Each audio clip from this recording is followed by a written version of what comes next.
I'm Maya Carlson, 29 years old. Last Thanksgiving, my father stood before 30 relatives and grounded me like a disobedient teenager, simply because I asked what my grandmother had left me in her will. The room exploded with laughter. Heat flooded my face so intensely I could feel my heartbeat pounding in my jaw, but I met his gaze directly and said one word: fine. The following morning, he rapped on my bedroom door, smirking. "Finally know your place," he announced. Then he saw the vacant room. No belongings, no luggage, no me. Before he could punch in my number, the doorbell chimed. The family attorney stood on the porch, visibly shaken, gripping a briefcase stuffed with documents my father had no idea existed. "Mr. Carlson," he said, "what have you done?" Before I reveal what that briefcase contained, let me take you back to last September, the morning my grandmother passed and the first domino tipped. My grandmother, Catherine Carlson, died on a Tuesday morning at Mercy General Hospital. She was 87. My mother called at 6:14 a.m. I recall the precise time because I was already awake, seated at my drafting table in my 465-square-foot studio, sketching a rain garden for a client in West Lynn. Mom's voice sounded fragile, like tissue stretched to translucence. "It's Grandma Maya. She's gone." I drove the 20 minutes to the hospital without sound. No music, no podcasts, only Portland rain drumming the windshield and my own respiration. When I arrived, my father stood in the corridor. Daniel Carlson, 63, former state judge, 6'1", wearing a barber wax jacket. Even at dawn, no tears. He was on his phone discussing estate paperwork. I caught filing deadline and probate timeline before he noticed me and terminated the call without farewell. My brother Kyle stood beside him, 33, charcoal suit even at a hospital, arm draped across Dad's shoulders like a running mate at a rally. They appeared unified, impenetrable. I stood at the corridor's far end, alone, clutching lukewarm vending machine coffee I never drank. The last time I'd seen Grandma Catherine, she sat in her wheelchair in the garden of her colonial on Belmont Street, gripping my hand with unexpected strength. "Maya," she'd whispered so only I could hear, "I've arranged everything. Trust me, okay?" I'd nodded without comprehension. Not yet. 3 days later at the funeral, the church was old Portland granite, soaring nave, white lilies filling every corner, a mahogany casket, buffed to a gleaming finish. My father delivered the eulogy. 11 minutes about the Carlson legacy, about tradition, about how my son will uphold this family's future. He mentioned Kyle by name 4 times, my mother once. He never mentioned me. Afterward, in the reception line, my Aunt Patricia's husband asked about my work. Before I could respond, my father leaned in from behind. "She gardens for wealthy people," he said. A few attendees chuckled politely. Heat bloomed in my chest and climbed. I'd started to leave when an unfamiliar man stepped forward. Older, silver-haired, wire-rimmed glasses with narrow gold frames. He took my hand gently. "Your grandmother was exceptionally proud of you," he said quietly. "I'll be in contact." Then he vanished into the sea of black coats before I could ask his name. I didn't know then, but that man was Vincent Morgan, and he held the key to everything. That evening, 15 of us assembled at the family house for dinner, the Carlson House, a white colonial on Belmont Street with wrought iron gates and century-old oak trees. My grandmother built it with her family's money, long before marrying my grandfather. I'd always loved it. The crown molding, the deep windowsills, the garden where Grandma cultivated peonies the shade of ballet slippers. Inside, the long oak table displayed the family's sterling silver flatware, 3 generations old, candles in silver holders, a bottle of Willamette Valley Pinot Noir aerating on the sideboard. Everything staged to project old wealth and flawless lineage. My father took the head seat naturally. He raised his glass. "Mom entrusted everything to my management," he announced, scanning faces. "I'll ensure family assets reach the right people based on capability." His eyes found mine. "Which means you needn't concern yourself, Maya." Complicated matters aren't your strength. Kyle nodded like a clerk affirming a verdict. His wife, Jennifer, adjusted her Mikimoto pearls without speaking. I lowered my fork. Dad, Grandma told me. Your mother was confused toward the end, he interrupted. Whatever she promised, dismiss it. My mother, Susan, stared at her plate. Never looked up. Never did. After dinner, I excused myself to my childhood bedroom. The Frank Lloyd Wright poster I'd taped at 16 still hung there, edges curling. I sat on the bed and opened the nightstand drawer from habit. Inside lay an envelope that hadn't existed before. Cream stationery with a faint watermark. My name in blue ink, handwriting I'd recognize anywhere. Trembling but purposeful. Grandma's handwriting. My hand shook as I lifted it. I opened it slowly, cross-legged on the twin bed where I'd slept ages 5 through 18. The ceiling fan wobbled identically. The room smelled of aged wallpaper and cedar. 2 items inside. First, a letter, 2 pages, both sides, in Grandma Catherine's hand. The pen had pressed hard enough to groove the paper, as though she'd wanted the words permanent, physical, undeletable. Second, a photocopy, partial, maybe 6 pages from a longer document. The header read, Irrevocable Trust Agreement, Catherine M. Carlson, Settler. Halfway down the first page, highlighted yellow, a single line. Beneficiary, Maya Elizabeth Carlson. I read the letter through tears. Maya. If you're reading this, I'm gone, and your father is doing exactly what I knew he would. I'm sorry I couldn't stop him while alive. I tried in my way. But men like your father don't hear women, they only hear documents. The original trust is with my attorney, Vincent Morgan. His office is on Northwest 23rd Avenue in Portland. The copy I've left is partial, insufficient proof alone, but enough to confirm I'm telling truth.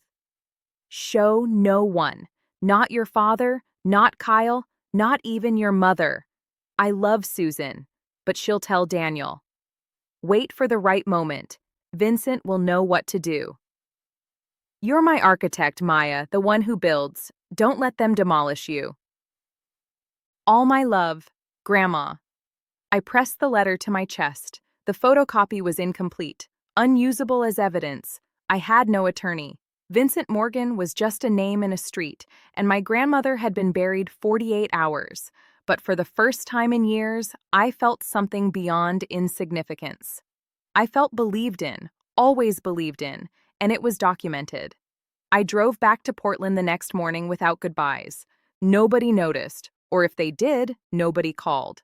My studio looked exactly as I'd left it.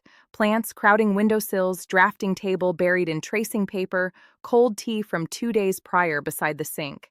I loved this space, though small enough to touch opposing walls if I stretched. It was mine, the one place nobody told me I wasn't sufficient. I opened my laptop and searched Vincent Morgan Attorney Portland.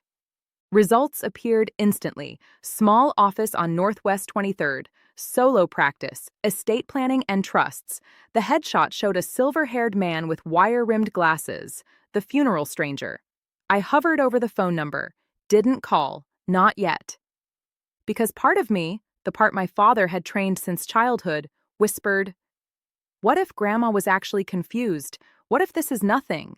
What if you call and discover the one person who believed in you was just an ill old woman who didn't understand what she signed? I wasn't ready for that risk, not yet. Instead, I focused on work. A landscape architecture firm in the Pearl District had a 2-week deadline, a rooftop garden for a new condo development. I needed the income. I still carried $35,000 in student loans, $395 monthly, from the single year of law school I'd attended before dropping out for design. The year my father said I betrayed the family. I was confirming project specifications when I saw it, between a newsletter and shipping notification, an email from Kyle, not to me, forwarded to me accidentally. Subject, Trust Amendment Draft Petition. My stomach plummeted. I clicked it, scanned the opening lines. My phone buzzed with the project deadline reminder, and I had to close the laptop and head to the office. But I'd seen enough. enough to know whatever my father was planning had already begun. 3 weeks passed. I buried myself in work. The rooftop garden consumed 16-hour days, and I welcomed it, focus easier than fear. But the email sat in my inbox like a splinter beneath skin. I hadn't reopened it. Wasn't sure I wanted to. Then my mother called. "Maya, your father wants the entire family together for Thanksgiving." Her voice had that particular thinness reserved for relaying Daniel Carlson's commands disguised as invitations. "He says he wants to repair things." I nearly laughed. My father had never repaired anything. He broke things, then blamed you for being fragile. "I'll consider it, Mom." "Please, honey, he's trying." I said I'd decide and disconnected. Then I sat at my kitchen table, a secondhand IKEA piece I'd refinished myself, and finally opened Kyle's accidentally forwarded email. A chain, 7 messages between my brother and father, spanning 2 weeks. Trust amendment draft petition meant exactly what it sounded like. Kyle had drafted a legal petition requesting beneficiary change on Grandma Catherine's trust. The grounds cited financial incompetence of the named beneficiary, me. The petition argued I had a pattern of unstable career choices, no substantial assets, and outstanding educational debt inconsistent with fiduciary responsibility. My brother had written that about me, in legal terminology, for court filing. But the line that blurred my vision wasn't the legal jargon. It was Kyle's casual message to our father at the chain's bottom. "She won't fight it. She never fights anything. That's the beauty of it, Dad." I sat motionless for a long time. Then I screenshot every message, uploaded them to cloud storage, and backed them up on a thumb drive in my sock drawer. I called my mother back. "Tell Dad I'll be there for Thanksgiving." I was going home, but not to repair anything. The next morning, I called Vincent Morgan's office. A receptionist answered, an older woman with warm, efficient tones. I gave my name. A pause. Then, "Miss Carlson, Mr. Morgan has been expecting your call. Can you come today?" 2 hours later, I sat across from him in a small office on Northwest 23rd. Bookshelves lined every wall, leather-bound legal volumes, dog-eared and tabbed. A worn oriental rug covered the floor. On his desk, a coffee mug had gone cold.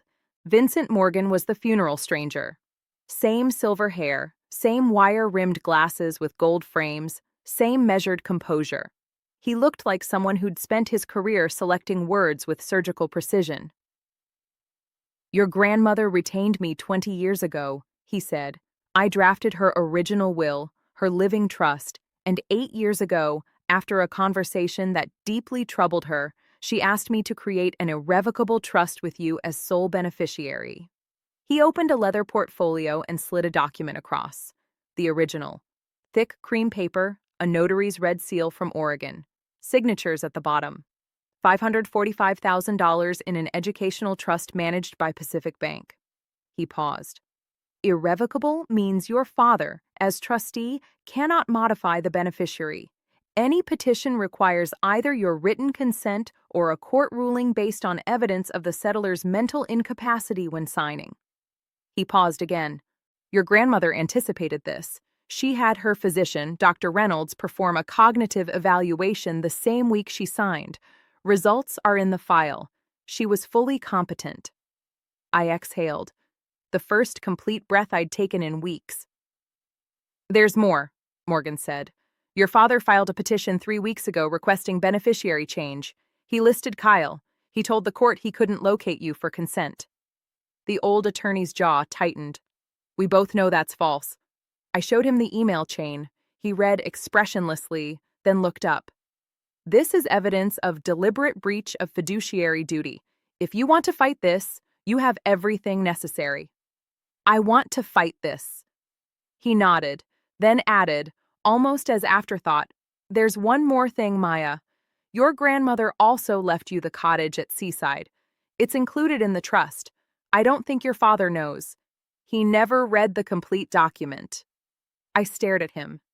"The Seaside house." The small cedar cottage where Grandma took me every summer, where we'd sit on the porch watching the sun paint the rocks gold at dusk. She'd once told me it was her favorite place on earth. She left it to me. Vincent Morgan looked at me over his glasses. Your grandmother knew precisely what would happen after she passed, and she spent the last 8 years ensuring you'd be protected. He closed the portfolio. The question is, when do you want to use this? Thanksgiving, I said. He's invited the whole family, 30 people.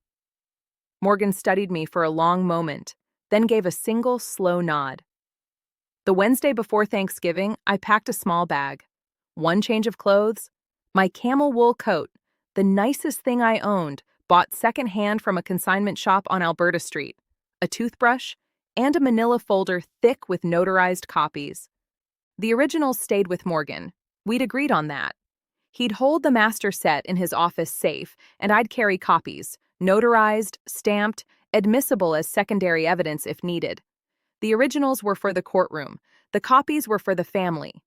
I drove south through Oregon's autumn hills.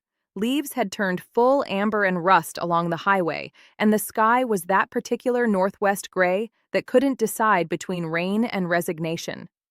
The Carlson house appeared through trees like always. White colonial facade, wrought iron gate, the ancient oak standing sentinel. From outside, it resembled a postcard. This is what a good family looks like. That was the entire point. My mother met me at the door. She hugged me slightly too long, the way she did when wanting to say something, but wouldn't. Your father's in the study, she murmured. He's in a mood. I carried my bag upstairs, my old bedroom, the Frank Lloyd Wright poster, the twin bed, the nightstand drawer now empty. I'd taken the envelope last time. From downstairs, I heard Kyle's voice, then Jennifer's bright, performative laugh, the clink of wine glasses. I knelt and slid the manila folder beneath the mattress. Then I went to the window. The backyard garden, Grandma's peony beds, was overgrown and gray. Nobody had tended it since she'd gotten too ill to kneel. The sight constricted my throat. I pressed my palm against the cold glass and whispered to no one, "I'm here, Grandma." Downstairs, the Caymus Cabernet was open. The granite fireplace crackled, and my father hadn't stood when I entered. He looked at me from his leather chair and said, "Oh, you came." Kyle sat on the sofa beside Jennifer, swirling wine.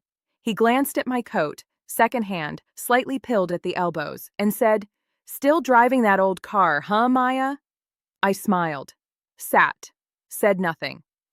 Tomorrow, 30 relatives would fill this house. My father had organized the largest Thanksgiving gathering in Carlson family history, far larger than usual. I didn't know why yet, but part of me suspected Daniel Carlson never did anything without an audience. Thanksgiving morning, the house filled like a theater before curtain. Cars lined the street by 10 a.m.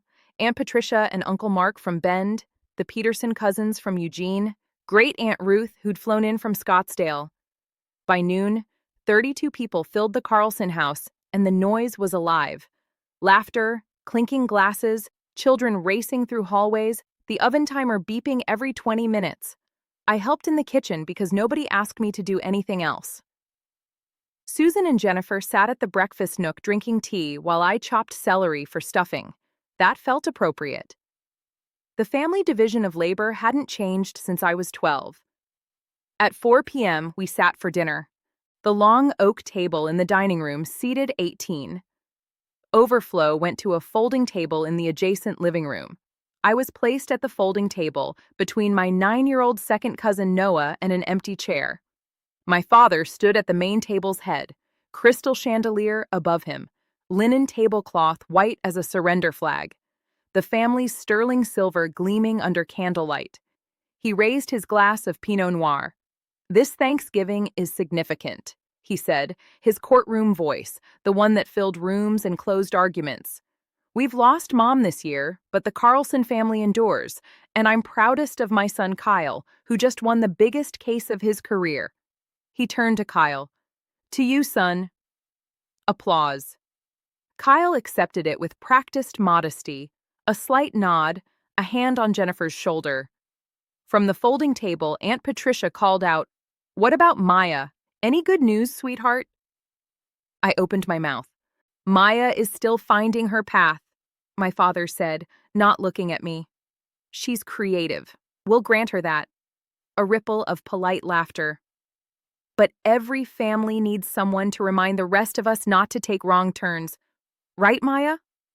The laughter rolled across both tables like a wave, and I sat absorbing it as I had since childhood, spine straight, face neutral, hands in my lap. Noah, the 9-year-old beside me, looked up and whispered, "Are you okay?" I nodded and handed him a bread roll. After plates were cleared and pumpkin pie half consumed and port wine flowing, my father stood again. The room quieted. He had the posture of someone about to deliver a verdict. "One more thing," he said. "Tomorrow morning, I'll be making an important family announcement regarding Mom's estate. I expect everyone present." He smiled, the smile of someone who's already decided the outcome. It's what Mom would have wanted. I looked at Kyle. He was studying his wine glass with a small, private smile. I looked at my mother. She was staring at the tablecloth. I looked at my father. He was looking directly at me. And for 1 second, his smile sharpened into something that wasn't a smile at all. Tomorrow, he was going to read his version of the will, before everyone. I excused myself to do dishes. The kitchen was quiet except for running water and my own breathing. I stood at the sink, scrubbing a roasting pan, suds to my elbows, still wearing the same sweater I'd driven down in. In the next room, 32 people were laughing and drinking port, and not one had offered to help clear a single plate. I heard footsteps behind me. Kyle leaned against the doorframe, arms crossed, wine glass dangling from 2 fingers. "You know, Maya," he said casually, "you should really thank Dad for even letting you sit at the table, even if it was the kids' table." He chuckled at his own joke. I didn't turn. I kept scrubbing. But something in me, some wire pulled taut for 29 years, finally hummed. "Kyle," I said, my voice quiet and steady, "do you know what Grandma left me?" The silence behind me changed texture. I heard his wine glass clink against the counter. When I glanced over my shoulder, his face had gone very still. He left the kitchen without a word. 10 minutes later, my father's voice thundered from the living room. "Maya, get in here. Now." I dried my hands on a dish towel and walked in. 32 faces stared at me. The crystal chandelier threw small rainbows across the ceiling. My father stood in the room's center, port wine in one hand, the other hand pointing at me like I was a defendant. "What did you say to your brother?" His voice was the judicial baritone, the one designed to make people smaller. "You threatened him with the will? You think you can manipulate this family?" I opened my mouth to respond. He didn't let me. "You're grounded," he said. "You are grounded until you apologize to your brother. Go to your room." The room erupted. Not in protest, in laughter. 32 people, most of them adults, laughing because Daniel Carlson had just grounded his 29-year-old daughter like a misbehaving child. Aunt Patricia covered her mouth, but her shoulders shook. Uncle Mark snorted into his port. Even Jennifer let out a delicate, performative gasp that was really a giggle. My face burned. Heat climbed from my chest to my neck to my temples in a single wave. I looked for my mother. Susan sat in the corner chair, staring at her hands, silent. Nobody said, "Stop." Nobody said, "That's enough, Daniel." Nobody said anything except laughter. I looked at my father. His Cartier tank watch caught the light as he jabbed his finger toward the staircase. "Go," he repeated. "Now." I held his gaze for 3 full seconds. Then I said, in a voice so calm it surprised even me, "Fine." I turned. I walked upstairs. I closed the bedroom door behind me, and then I picked up my phone and called Vincent Morgan. It rang twice. He answered. I said, "Mr. Morgan, I need you to bring the originals tomorrow morning, 8 a.m. There was a pause, then his steady, measured voice, "I'll be there." I hung up, set my alarm for 4 a.m., and sat on the edge of the twin bed in darkness, listening to laughter still floating up through the floorboards. Laugh, I thought. Enjoy it, because that's the last time. I left at 4:15 in the morning. No drama, no slamming doors. I packed my bag in darkness, slid the manila folder into my tote, and walked downstairs in socks so the floorboards wouldn't creak. The only thing I left behind was the framed photo of Grandma Catherine on the nightstand. Face down, I drove to a 24-hour diner 3 miles from the house, ordered coffee I didn't drink, and waited for daylight. At 7:42 a.m., I know because I was watching the clock, my phone lit up. A text from Kyle. "Where are you? Dad's looking for you." I didn't respond. Inside the Carlson house, I'd learn the details later from my cousin Alex. The morning unfolded like this. My father came downstairs at 7:30, freshly showered, wearing a pressed Oxford shirt, looking like someone about to chair a board meeting.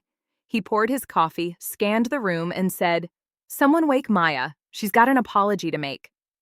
Nobody moved, not because they were standing up for me, because nobody wanted to deal with it. Daniel climbed the stairs himself. He knocked twice, his judicial knock, crisp and expectant. "Maya, it's morning. Ready to apologize to your brother?" Silence. He opened the door. The bed was made, the closet was open and empty, the drawers were cleared. The room held nothing of me except the photograph of Grandma Catherine, face down on the nightstand like a final punctuation mark. Alex told me later that my father stood in that doorway for a full 10 seconds before his expression shifted. Confusion first, then something darker. He came downstairs slowly. "Maya's gone," he announced to the 20-odd relatives still lingering over breakfast. His voice was flat, controlled. "She left in the middle of the night, like a coward." Kyle looked up from his laptop and smiled. "Well," he said, "that settles it." My father nodded. "It certainly does. Now, I was planning to make the estate announcement at 10, but since the only person who might object has run away..." The doorbell rang. My mother opened it. And there, on the front porch, in a gray suit with a brown leather briefcase and an expression like a storm front, stood Vincent Morgan. "I'm Vincent Morgan," he said. "Attorney for Catherine Carlson. I need to speak with the entire family. Right now." The dining room went quiet in stages. First the conversation nearest the front door, then a ripple of silence spreading table by table until even the children stopped fidgeting. Vincent Morgan walked into the room the way someone walks into a courtroom, unhurried, deliberate, and completely certain of his authority. He set his leather briefcase on the dining table, right on top of the leftover Thanksgiving linen, and unclasped it without sitting down. His hands, I was told, had a visible tremor, not from nerves, from anger. My father rose from his chair at the table's head. He was taller than Morgan by 4 inches, broader by 30 pounds. He used every bit of it. "Vincent." The name came out like a warning. "You weren't invited. This is my home." Morgan looked at him.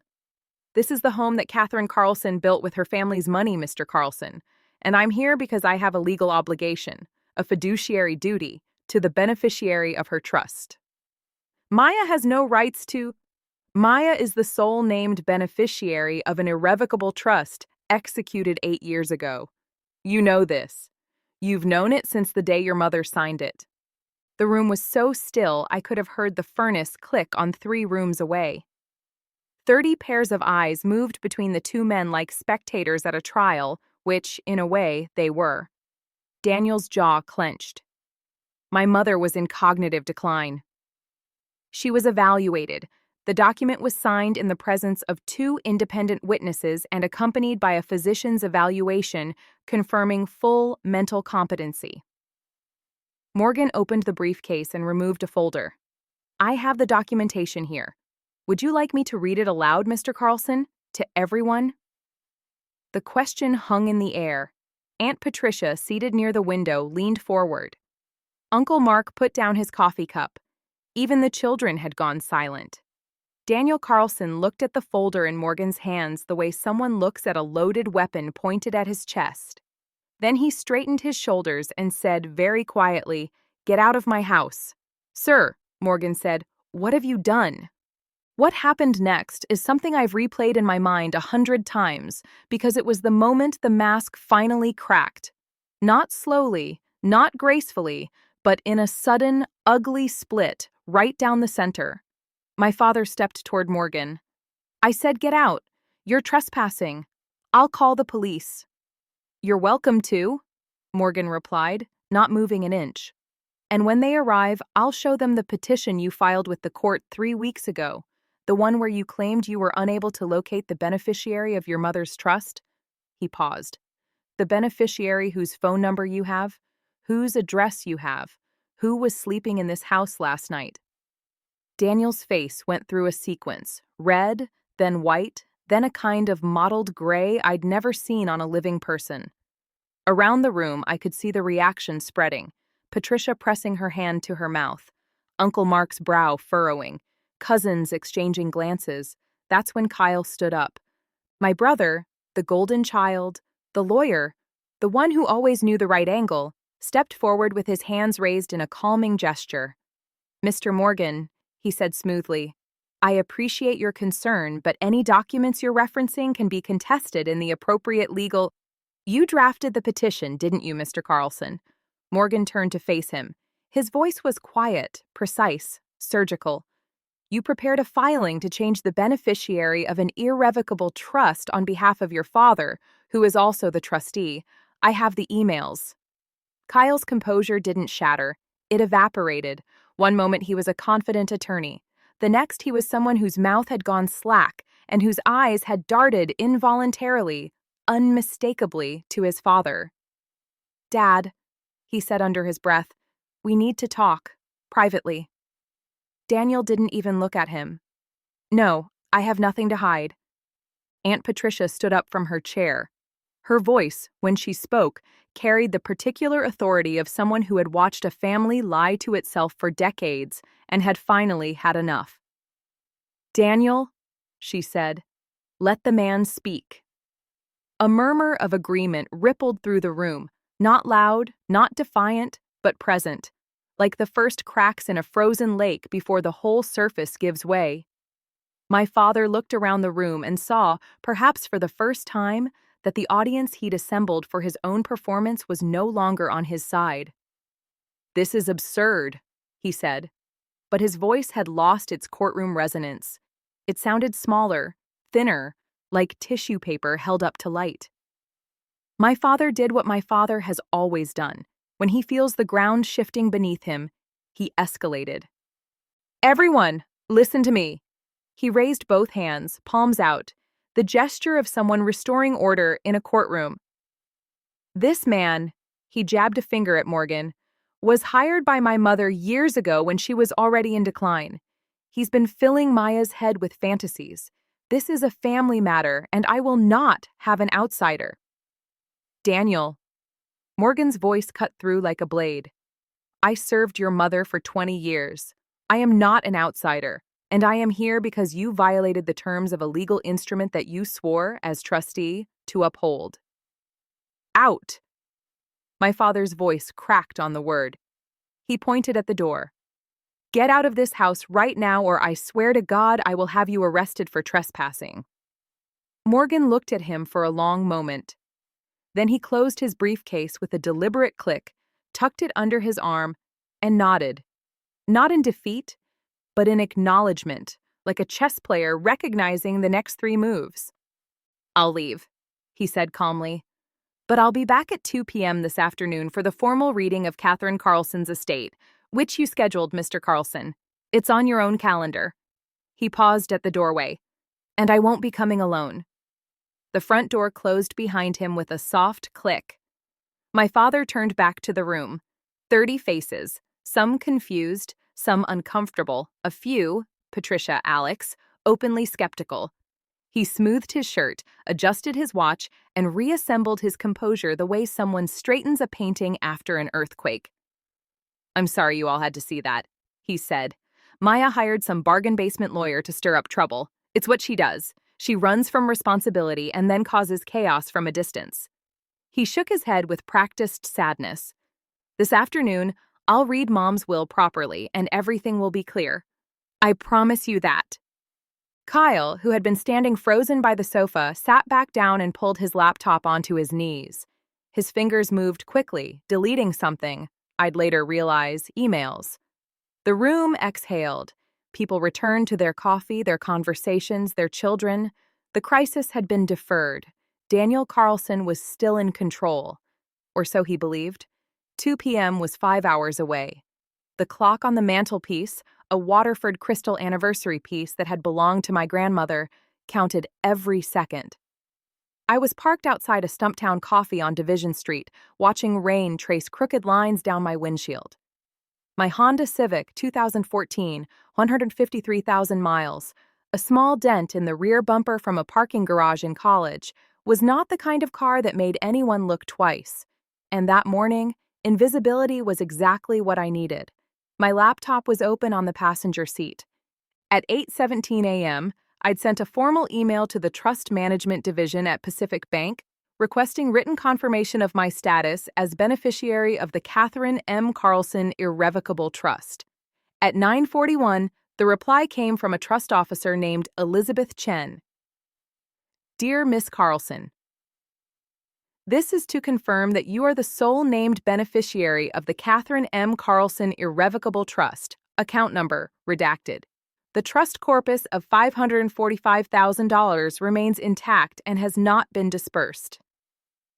A petition to amend the beneficiary designation was filed on October 14th by the current trustee, Daniel A. Carlson, but has not been approved by the court. No disbursements can be made without your written authorization. I read it 3 times. Then I saved it, backed it up, and printed a copy at the FedEx office 2 blocks away. At 11:15, Morgan called. He threw me out, he said, with something that might have been dry amusement. Threatened to call the police. I know. My cousin Alex texted me. 2 o'clock, Maya. I'll be parked on the next block. You go in first. I follow. Okay. A pause. Are you sure about this? Once it's done, there's no going back. I looked out at the rain. A woman walked past the car holding a little girl's hand, both of them splashing through puddles, laughing at nothing. The simple, stupid beauty of people who felt safe. I've been going back my whole life, Mr. Morgan. Every holiday, every phone call, every time I swallowed something that should have made me spit, I'm done going back. Then I'll see you at 2. I hung up, opened the mirror on my sun visor. The face looking back at me was pale, tired, and absolutely certain. I zipped my coat, checked the folder one last time. Trust copy, notarized, bank confirmation, printed, email chain, screenshot, and timestamped, grandmother's handwritten letter. Everything in order, everything real. I started the engine. Inside the Carlson house, the morning stretched like a rubber band pulled too tight. Alex told me later what it looked like from the inside. After Morgan left, the casual post-Thanksgiving ease had curdled. People were still talking, still pouring coffee, still picking at leftover pie, but the conversation had a new undercurrent, the kind of tension where everyone is discussing the weather but thinking about the earthquake. Aunt Patricia cornered my mother in the hallway by the guest bathroom. "Susan," she said quietly, "is Daniel sure everything is in order? That lawyer this morning didn't look like someone who was bluffing." My mother's eyes were rimmed red. "I don't know, Patricia. Daniel doesn't tell me about the finances. He never has." Patricia looked at her for a long moment and said nothing, which, from Patricia, said everything. In the kitchen, Alex pulled out his phone and texted me. "You okay? What's going on?" I replied, "I'm okay. Be there at 2. Please be in the room when I get there." He wrote back instantly, "I'm not going anywhere." Meanwhile, in my father's study, the room with the leather chair, the legal volumes on mahogany shelves, the framed photos of Daniel shaking hands with various Oregon judges, my father was making phone calls. Alex heard him through the door, growing louder with each attempt. It was the Friday after Thanksgiving. Every attorney's office in Portland had their voicemail on. Daniel Carlson, former judge, could not reach a single lawyer. Kyle appeared in the study doorway. "Dad," he said carefully, Maybe we should postpone the reading. Give ourselves time to. No. My father's voice was granite. I don't retreat. Not from Vincent Morgan, not from Maya, not from anyone. We do this today. Kyle closed his mouth. He looked, Alex said, like someone who has just realized the lifeboat has a hole in it. The Waterford clock on the mantelpiece struck noon. 2 hours.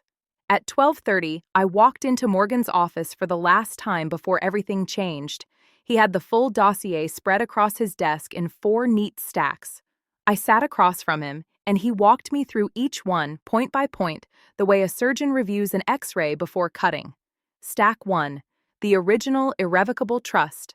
Cream paper, notary seal, Catherine's signature in blue ink, steady, deliberate, nothing like the handwriting of a confused woman.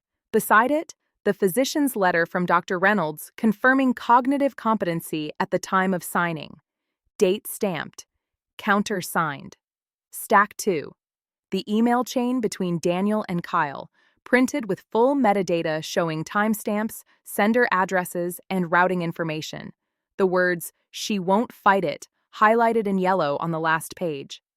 Stack 3. The letter from Elizabeth Chen at Pacific Bank, confirming my status as sole beneficiary and the intact trust balance of $545,000. Stack 4. A document I hadn't seen before. Morgan slid it across the desk. The deed to the house on Belmont Street. I looked at him. "The Colonial," he said. "Your family home. The deed has been in Catherine's name since 1981. She purchased the property with inheritance from her mother before she married your grandfather. Daniel never owned it. He assumed, as he assumes most things, that it was his by default." Morgan tapped the document. "Under the terms of the trust, upon Catherine's death, ownership transfers to the named beneficiary." I stared at the deed. My father's house. The house where he'd sat at the head of the table, where he'd grounded me before 30 people, where he'd built his entire kingdom of authority, had never been his. "He doesn't know this," I said. "He never read the full trust document," Morgan confirmed. "He read the first 3 pages, the ones that named him trustee, and stopped." Of course he did. Daniel Carlson had never needed to read the fine print. He was the fine print. He was the final word, or so he'd always believed. I gathered the 4 stacks into the manila folder. Morgan placed the originals back in his briefcase. "I go in first," I said. "You come when I signal." "How will I know?" "You'll know." We shook hands. His grip was firm, and his eyes behind those gold-framed glasses held something I hadn't seen from any adult in my family since my grandmother died. Trust. At 1:45, I drove down Belmont Street for the second time in 24 hours. The rain had stopped.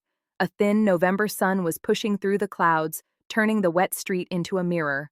The oak trees along the block were almost bare now, their branches sketched black against the pale sky like cracks in porcelain. I drove slowly. I wasn't stalling. I was remembering. This was the street where Grandma Catherine taught me to ride a bike, the sidewalk where she walked me to school the year my parents couldn't be bothered, the front yard where she'd knelt beside me in the dirt and shown me how to transplant a seedling without disturbing its roots. "The secret," she'd said, pressing my small hand into the soil, "is to take the whole root ball.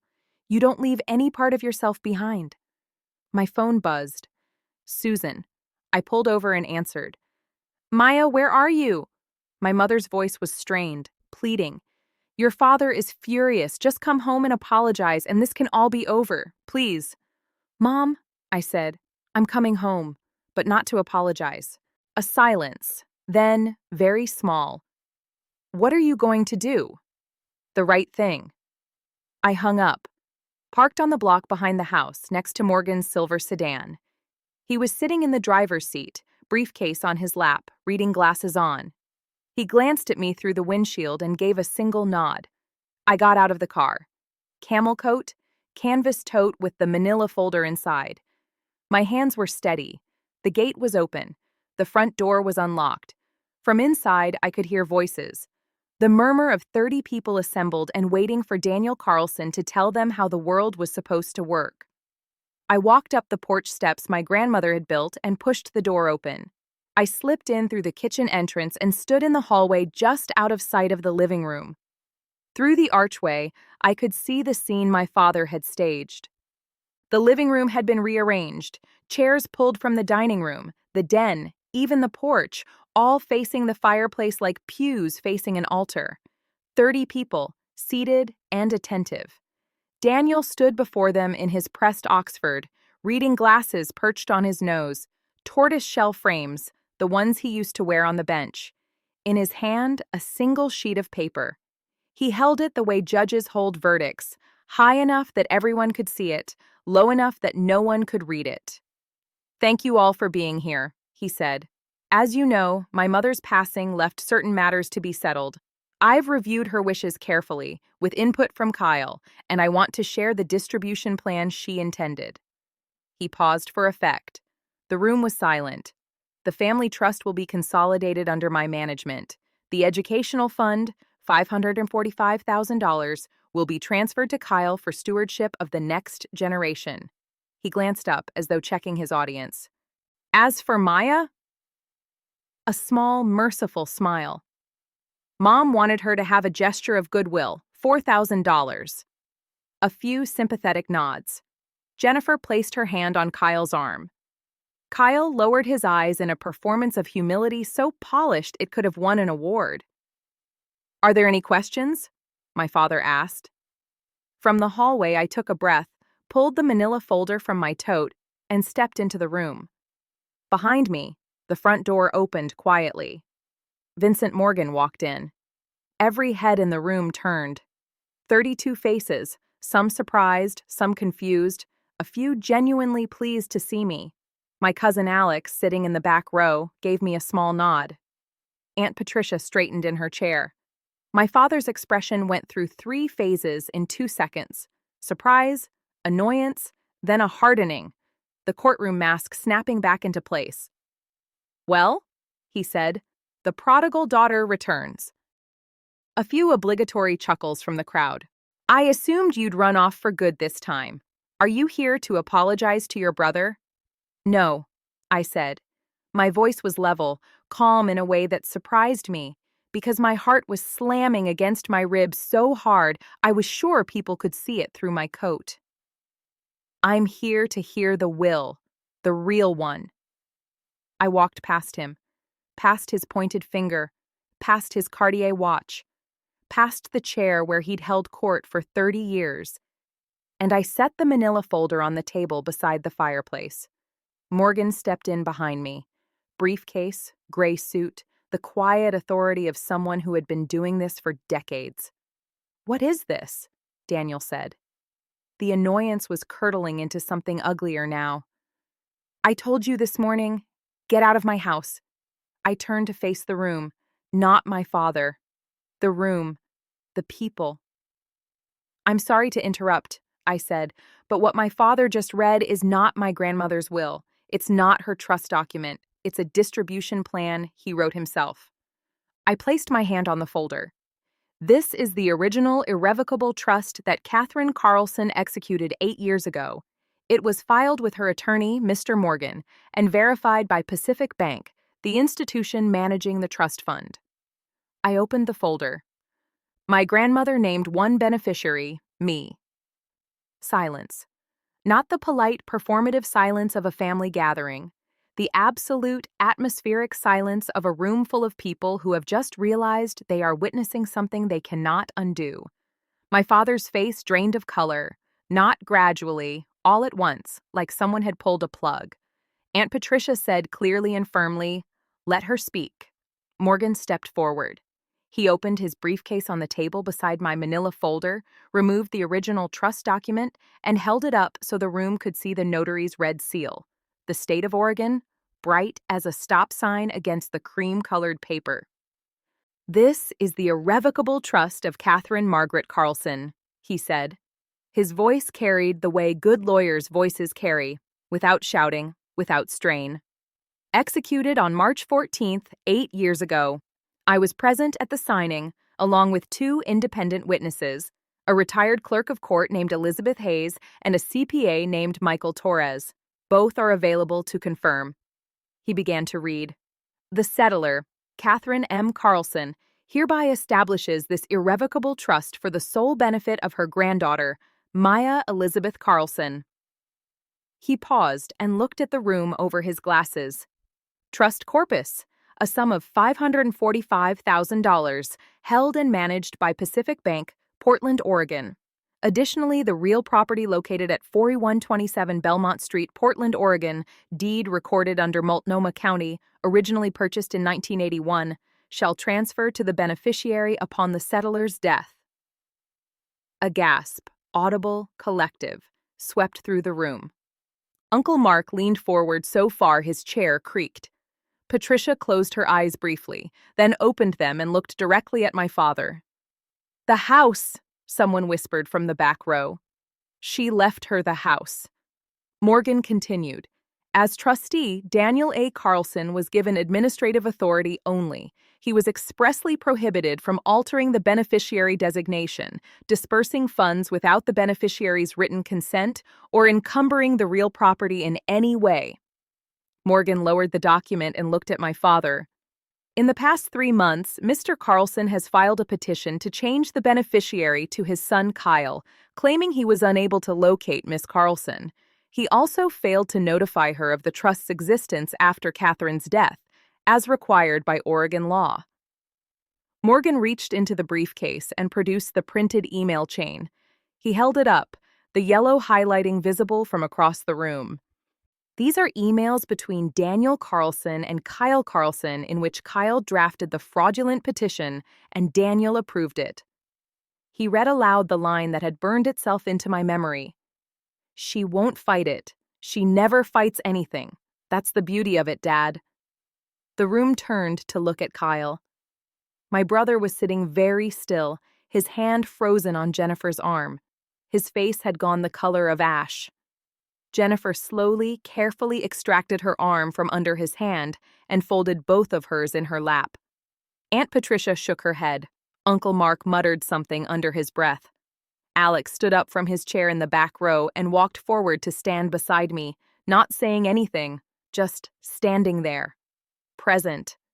My father opened his mouth, closed it, opened it again. She was confused, he said, but the words came out threadbare, worn through from overuse. My mother didn't know what she was signing. Morgan's response was immediate and surgical. Your mother's physician, Dr. Sarah Reynolds, conducted a cognitive evaluation the same week as the signing. The results are documented and included in this file. He placed the medical report on the table. Catherine Carlson scored in the 93rd percentile for her age group. She was sharper than most of the people in this room. A long beat of silence. Then, from the back, Great Aunt Ruth, 81 years old, Catherine's younger sister, who had said almost nothing for 2 days, spoke. Catherine told me about the trust, she said quietly. 8 years ago, she said, Daniel will try to take it, but I've made sure he can't. She knew. She always knew. My father looked at Ruth, then at Patricia, then at the room full of faces that were no longer looking at him with respect or deference or even polite neutrality. They were looking at him the way you look at something you've just discovered was rotten underneath. He had assembled his own audience, and they had just become his jury. My father turned on Kyle. The alliance, the one they'd built over 33 years of shared entitlement, collapsed in a single sentence. Say something. Daniel's voice broke open, raw and jagged. You're the lawyer. Contest it. Do something. Kyle didn't move. He sat on the sofa, laptop still on his knees, and spoke in a voice so low that only the front row could hear him clearly. Dad, irrevocable means irrevocable. You can't contest it. I told you that from the beginning. You told me you'd handle it. My father's hand came down on the back of a dining chair with a crack that made the nearest cousins flinch. His knuckles went white around the wood. You said she'd never find out. And there it was. Before 30 witnesses, my father confirmed every detail Vincent Morgan had just presented. Kyle had told him it was risky. Daniel had pushed forward anyway, and both of them had agreed, in writing, that I was too passive to fight back. The port wine glass that Daniel had been holding, the same one he'd been sipping from when he grounded me the night before, slipped from his other hand and shattered on the hardwood. The dark red pooled on the floor and spread slowly toward the Persian rug, and nobody moved to clean it up. Then something shifted. My father's posture changed. The aggression drained away, and in its place came something I had seen him use 1,000 times before, on my mother, on me, on anyone who cornered him. He softened his voice. He lowered his shoulders. He turned to me with glistening eyes. "Maya, sweetheart." The word sweetheart landed like a counterfeit bill on a counter. "I was only trying to protect the family's assets. You're young. You don't have experience with this kind of money. I was doing this because I love you." I looked at him. The man who had called my career a joke, who had seated me at the children's table, who had grounded me at 29 before every relative I had, who had told a court that he couldn't find me when I was sleeping in his own house. I let the silence hold for 3 seconds. Then I said, "You didn't do this because you love me, Dad. You did this because you've never believed a daughter deserves the same as a son. And that's not love. That's control." My mother stood up. I hadn't noticed her crying, but her face was wet and her hands were trembling. She looked at my father, the man she'd been silent beside for 35 years, and said, in a voice that shook but did not break, "You owe her an apology, Daniel. You've owed her one her entire life." The room held its breath. My father looked at my mother as though she had spoken in a language he didn't recognize. Then he looked at me, then at the 30 faces watching him. He said nothing. He turned and walked into his study and closed the door. In the minutes that followed, the room rearranged itself. Not the furniture, but the people. The invisible lines of allegiance that had structured every Carlson gathering for as long as I could remember shifted quietly and permanently, like tectonic plates. Aunt Patricia reached me first.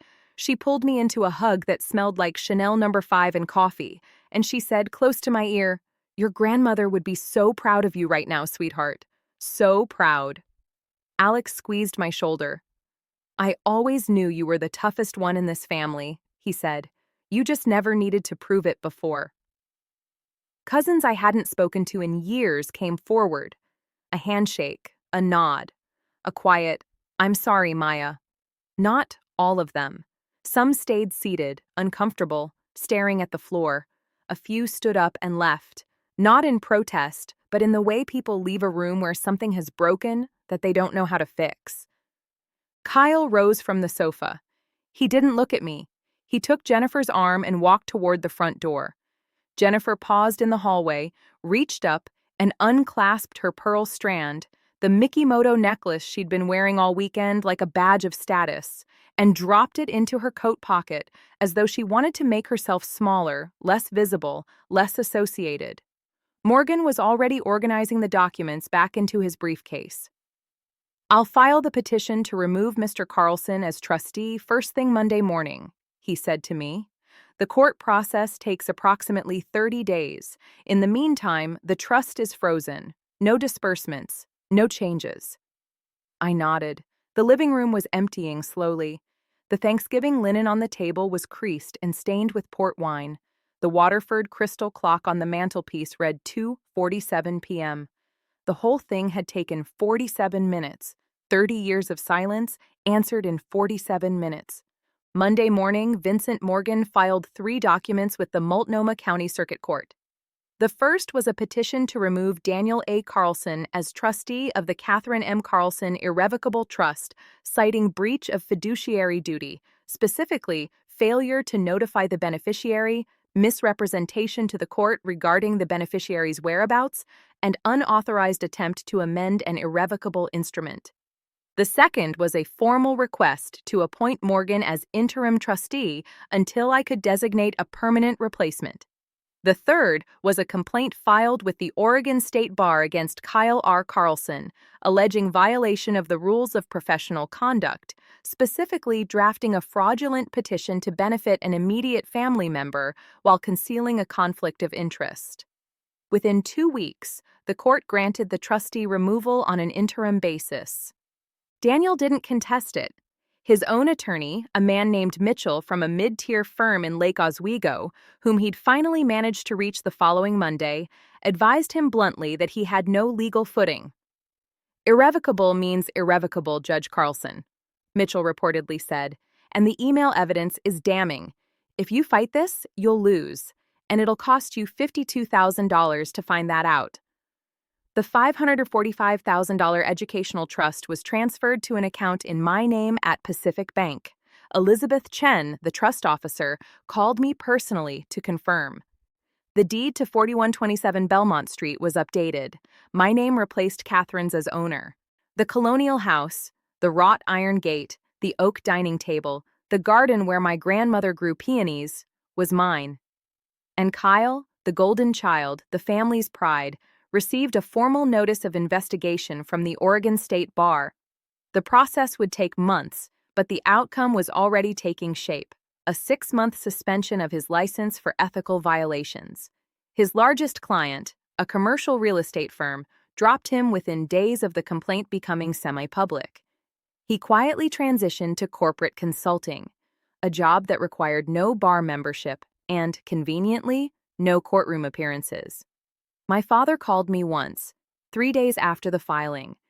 I answered because I thought, even then, even after everything, that maybe he would say the words. He didn't. He said, "You've destroyed this family."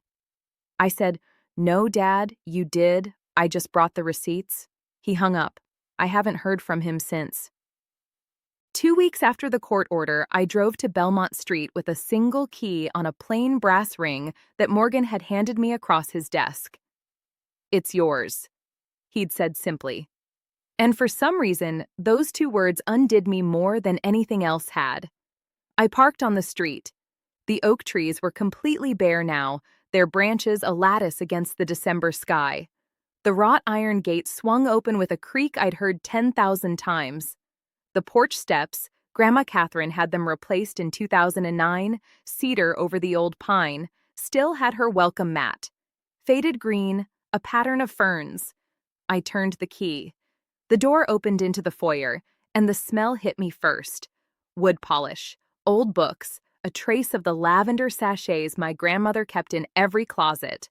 The house was silent in a way I'd never experienced. My father's presence had always been the dominant frequency here, his voice filling every room, his opinions occupying every conversation. Without him, the house breathed differently. It breathed like it was finally resting. I walked through each room slowly. The living room, where 30 people had sat and watched my life change. The dining room, with the oak table still bearing faint water rings from port glasses. The kitchen, where I'd scrubbed a roasting pan alone while my family laughed in the next room. Upstairs, my bedroom, the poster, the twin bed, the nightstand with the empty drawer, Grandma's master bedroom, her reading chair by the window, a stack of novels on the side table, a pair of glasses she'd never wear again, then the garden. I stood at the back door and looked out at what had been Catherine Carlson's pride, the peony beds, now brown and tangled, edged with overgrown boxwood. The stone path she'd laid herself was barely visible under dead leaves. The bird bath was dry. I knelt, pressed my palms flat against the cold earth, closed my eyes. "I'll fix it, Grandma," I said. "I'll bring it back." And I knew, with the certainty that only grief and love and good dirt under your fingernails can give you, that I would. A week later, on a Saturday morning cold enough to see my breath, I drove 90 minutes west to Seaside. I hadn't been there in 6 years. The last time was the summer before Grandma's health started to decline. The 2 of us sitting on the porch of the cedar cottage, drinking chamomile tea, watching the sun paint the rocks amber at dusk while the tide pulled back and left the sand gleaming. She'd said, "This is my favorite place on earth, Maya. When I'm gone, I want someone who loves it to keep it. I'd thought she was being sentimental. She was being precise. The cottage was smaller than I remembered, or maybe I was bigger. Weathered cedar shingles, a porch that wrapped around two sides, salt air so thick you could taste it. The key, another brass one, also from Morgan, turned smoothly, and the door opened onto a space that still smelled like her. Lavender, old paperbacks, the faintly sweet scent of cedar walls in winter. On the kitchen table there was a wooden box, not hidden. Placed there deliberately, as though she'd known exactly who would come through the door and when. I lifted the lid. Inside, a stack of photographs. Grandma and me, ages 5 through 22, in this very cottage, planting beach grass in the dunes, building a driftwood fort, standing in matching rain boots on a stormy July afternoon, both of us grinning like idiots. Under the photographs, a letter. Short this time. Just a few lines. Maya. If you're reading this, you were brave enough. I knew you would be. This house is yours. It always was. I was just keeping it warm for you. Start over here if you need to, or come when the world is too much. Either way, it's waiting. I am so proud of you. Always. Grandma. I sat on the porch, her porch, my porch, and cried. Not the way I'd cried in the twin bed at Belmont Street, stifled and ashamed. This was different. This was the kind of crying that opens something instead of closing it. The kind that leaves you lighter, not emptier. The ocean was gray and vast and completely indifferent to everything that had happened in that living room, and there was a strange comfort in that. The tide didn't care about Daniel Carlson's courtroom voice. The waves didn't know what an irrevocable trust was. The rocks had been standing there for millennia and would keep standing long after all of us. The Carlsons, the grudges, the folding tables were gone. I wiped my face, took a breath of salt air, and for the first time in months, felt something I'd almost forgotten the shape of. Peace. That Sunday night back in Portland, I sat at the oak dining table in the Belmont house, my house, and wrote an email to my family. I wrote it once, read it twice, and sent it without a third draft, because I knew if I kept revising, I'd start softening things that needed to stay sharp. 2. Daniel Carlson, Susan Carlson, Kyle Carlson. I don't want to cut anyone out of my life. That was never the point. But I will not return to a relationship where I am belittled, dismissed, or treated as less than. If you want to have a relationship with me, it will be on terms of mutual respect, not hierarchy. The door is open, but it swings both ways now. Maya. My mother called 20 minutes later. She was crying, the real kind, not the anxious kind. I'm so sorry, Maya, she said. I should have stood up for you years ago. I was afraid of him. That's not an excuse. It's just the truth. I know, Mom, I said. I don't blame you, but I need you to start choosing what's right, not what's easy. Can you do that? A long pause. Then, I'm going to try. Kyle replied by text the next morning. 2 words. I understand. I read it, set the phone down, didn't reply. Understanding was a start, but it wasn't the same as accountability. He'd get there, or he wouldn't. That was his work, not mine. My father didn't respond. Not that day, not the next week, not the week after that. The silence was its own kind of answer. Familiar, really. Daniel Carlson had been silent on the things that mattered my entire life. At least now I'd stopped waiting for him to speak. 6 months later, spring had come to Portland, and the peonies were coming back. I'd spent the winter on my hands and knees in my grandmother's garden, pruning, clearing, aerating the soil that had gone sour from 2 years of neglect. The roots were deeper than I'd expected. They had survived the abandonment.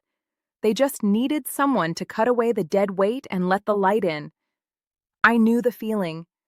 With the student loan gone, paid in full, $33,650, the most satisfying check I've ever written, I used a portion of the trust to lease a small studio space in the Alberta Arts District. Carlson Landscape Design. My name on the door. My grandmother's name, really. The Carlson name meant something different to me now. The Belmont house had become both home and office. I converted the downstairs study, Daniel's old throne room, the one with the mahogany bookshelves and the leather chair, into a design studio. I replaced his legal volumes with plant identification guides and stacked the shelves with soil samples and seed catalogs. It felt right. It felt like rewriting. Alex came by on weekends to help with the garden. Aunt Patricia called every Sunday morning, sharp at 9. "Just checking in," she'd say, and then we'd talk for an hour. Susan came to visit for the first time on a Thursday afternoon in April, the first time she'd entered the house without Daniel beside her. We didn't say much. We planted tulip bulbs along the front walk side by side, and that was enough. Daniel rented an apartment across town. I heard through Patricia that he told his friends I'd stolen the house, that my grandmother had been manipulated, that the whole thing was Morgan's fault. The story changed depending on the audience, but it always had the same ending. Daniel Carlson was the victim. Some things, I suppose, are truly irrevocable. Kyle's suspension from the Oregon State Bar lasted 6 months. He'd moved to corporate consulting, something with logistics, Patricia said. He and Jennifer had quietly separated, though I didn't know the details and didn't ask. He hadn't contacted me since the "I understand" text. I left the door open the way I said I would. I just wasn't going to stand in the doorway waiting. I'm telling you this story from the porch of the seaside cottage. It's a Saturday. The tide is out. The rocks are doing what they always do, standing there, solid and ancient and unbothered by anything as temporary as a family argument. I come here on weekends when I need to remember what quiet sounds like. The cottage is exactly as Grandma left it, except I've added a small herb garden by the front steps. Rosemary, thyme, lavender, the kind of plants that get stronger the more wind they take. I'm not telling this story to teach anyone a lesson. I don't believe in that. Every family is its own country with its own laws and its own wars, and the people inside it are the only ones who know the real map. I can't tell you what to do with your father, your mother, your brother, your inheritance. I can only tell you what I did. Here's what I know now. Silence isn't agreement. I spent 29 years being quiet at the dinner table, and the people around me took that silence and called it consent. It wasn't. It was just a woman who hadn't found her evidence yet. Waiting isn't weakness. My father and my brother counted on the idea that I wouldn't fight. They were almost right. What they didn't account for was that there's a difference between someone who can't fight and someone who's choosing when to. And the last thing, the thing that matters most, my grandmother didn't leave me money. She left me proof. Proof that someone in my family saw me, the real me, the one who builds things, and decided I was worth protecting. Not with words, with documents, with plans. With the kind of love that hires a lawyer and thinks 8 years ahead. That's the inheritance that changed my life. Not the $545,000, not the houses. The knowledge that I was worth the trouble. I still have the Frank Lloyd Wright poster. It's on the wall of my studio now, behind my drafting table. Edges still curling. I look at it every morning and think about the girl who taped it up at 16, who wanted to build beautiful things and was told that wasn't enough. She was enough. She was always enough. She just needed the paperwork to prove it. Early morning, the Belmont garden. The soil is damp from last night's rain, and the air smells the way Oregon air smells in spring, green and clean and full of the particular promise that comes from things deciding to grow. I'm on my knees in the dirt, planting peonies, the same variety my grandmother grew. Sarah Bernhardt, she always said, because she was dramatic, she was pink, and she lasted longer than anyone expected. Grandma had a sense of humor about everything, even flowers. The roots go in, the soil goes over. I press it down, gently, firmly, the way she taught me. The whole root ball, nothing left behind. The sun clears the roofline and falls across the garden in long golden bars. Somewhere in the house, my coffee is getting cold. Somewhere in Portland, my father is waking up in a rented apartment and telling himself a story where he's the hero. Somewhere in the future, maybe he'll stop. I stand up, wipe the dirt from my hands, and notice something on the front porch that wasn't there last night. An envelope. No stamp, no return address, just my name, in handwriting I'd know anywhere. Not Grandma's this time, but almost as familiar. I open it. A single line. I'm sorry I never stood up. I'm standing now. Mom. I fold the letter. I tuck it into my coat pocket, right next to the one from Grandma, the one I carry everywhere. The cream-colored stationery with the blue ink and the words that saved my life. 2 letters, 2 women, one who planned ahead and one who finally caught up. I walk back into my house. The house my grandmother built, the house my father lost, the house that was always meant for someone who would take care of it. I close the door, and for the first time in 29 years, it feels like coming home.